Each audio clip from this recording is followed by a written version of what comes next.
Well, I hope everybody's doing well today, and let's take a look at some of the things that we're going to run through today.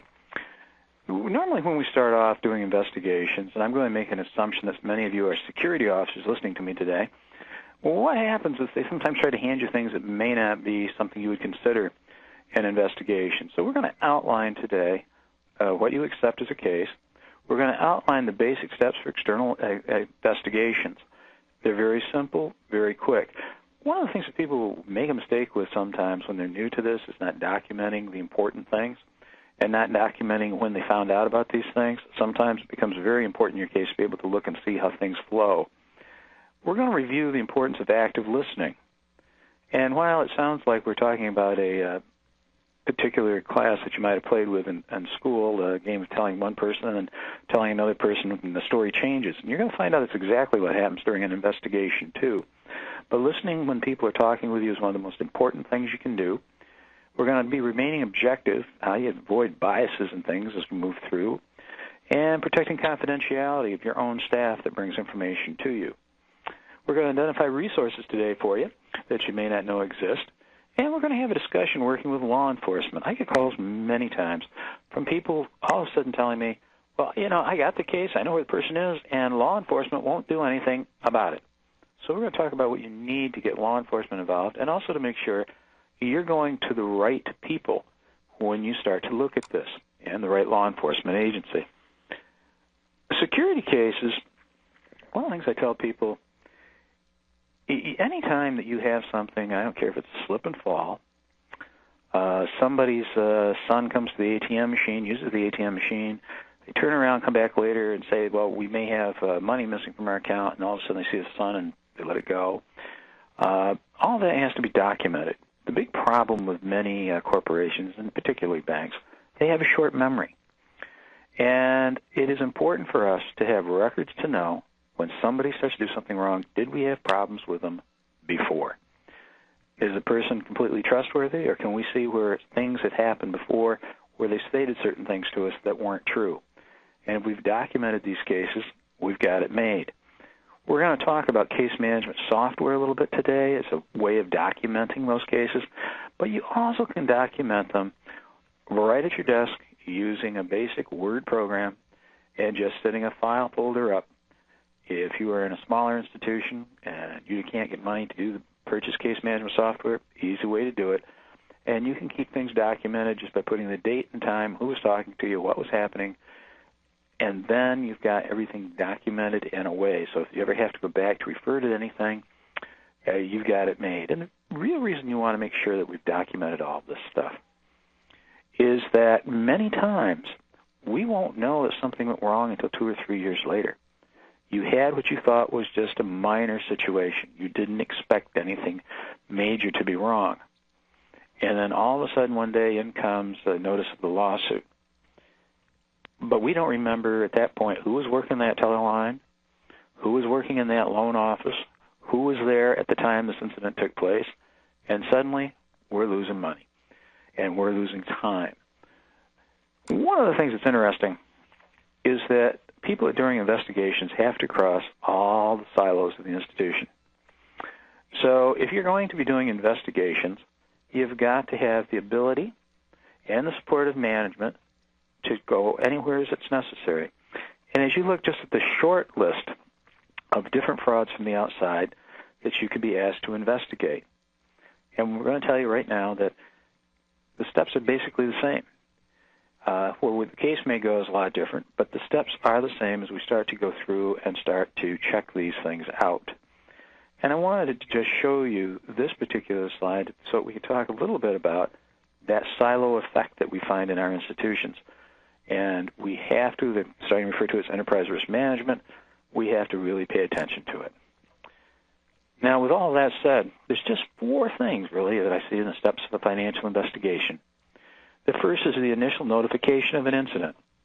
And generally, it's when somebody comes walking through the door or you get a telephone call and they start to explain to you what happened. And that's probably one of the most important times in the entire investigation. Then we have to go through and research it, see where we're going, collect evidence, and you're going to want to keep evidence when you find evidence. We're going to talk about that documentation at length, and then how you draw your conclusions and exactly what it is that you are responsible for in doing investigations. External fraud. We're talking today mainly about external fraud, not internal fraud. We have several programs on BOL where you can get about internal fraud, some that I've done, and Dana Turner has done. Either are great programs. But on external fraud, what's going to happen? Generally what I discovered in my career, and if you read through the bio, you'll see that I did probably 900 documented cases and probably closer to 1,200 cases overall. At the very beginning, no one taught me how to do an investigation. I learned eventually by the police showing me and various other agencies teaching me how to do it. But every case always seemed to start about the same way. Someone came to my door, and they're upset. They're screaming, they're yelling, or they're just having a hard time containing themselves because somebody has taken money from their account, something didn't go right, and they want to tell you about it. And generally they will come in, and they'll be telling you right at that point that they want action. They want to prosecute them. They want the FBI and the CIA and anybody else that they can get involved with it if the customer is excited enough. You'll also have them want to tell you the history of the world. And a lot of times, people just try to rush them through this, and you want to listen to it. You want to listen to everything they have to say, and you need to be able to document, basically, the story of what they're telling you, and make sure that you're naming the who, what, when, where, and why when these people are talking with you. And your staff can become very emotional at a time like this. But sometimes what will happen is your staff member, whoever it might be, in advance is talking with this person. And maybe the person that they're talking to, they say something which the person means the customer thinks that they are accusing them, or the customer, in trying to explain it, says something to your staff member where they're accusing your staff member. Now suddenly the door bursts open, and you've got two people in front of you. One is the customer, who is upset, or maybe it's somebody from the public that is complaining something, the bank did something to them, or the credit union, depending on who you're looking with. And both people come through the door, and your staff member is just upset, and they are trying to tell their side of the story because this guy or this lady is accusing them of something that they did not do. You have to diffuse that situation, and you have to diffuse it quickly. You've got to get your staff member out of there. When I'm doing security training, one of the questions that people normally ask is, can we talk about more than bank robbery or our morning glories? Of course. And one of the things that you want to talk about in these staff meetings is when a situation like this occurs. And you're going to tell staff at that time that you are going to ask them to leave. You're going to tell them that you will hear their side of their story. You will sit down with them one-on-one.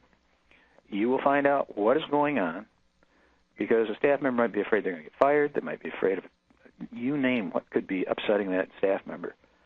But all they are really doing for you at this point is exciting that individual who is making the complaint.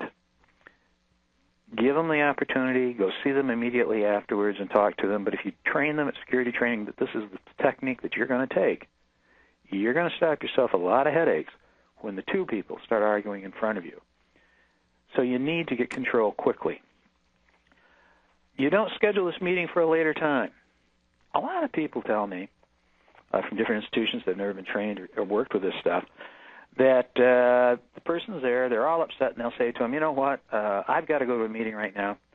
I will be back at 2 o'clock. Let's sit down at 2 o'clock and we'll talk about it. It's 9 o'clock in the morning. You do not want to handle it that way.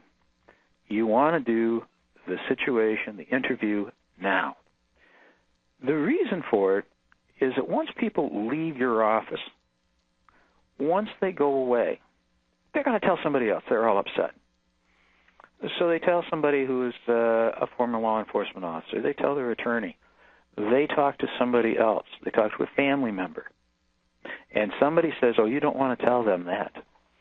They probably wouldn't pay or place the money to your account if you tell them that.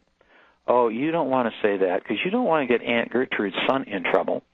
You don't want to deal with this type of thing.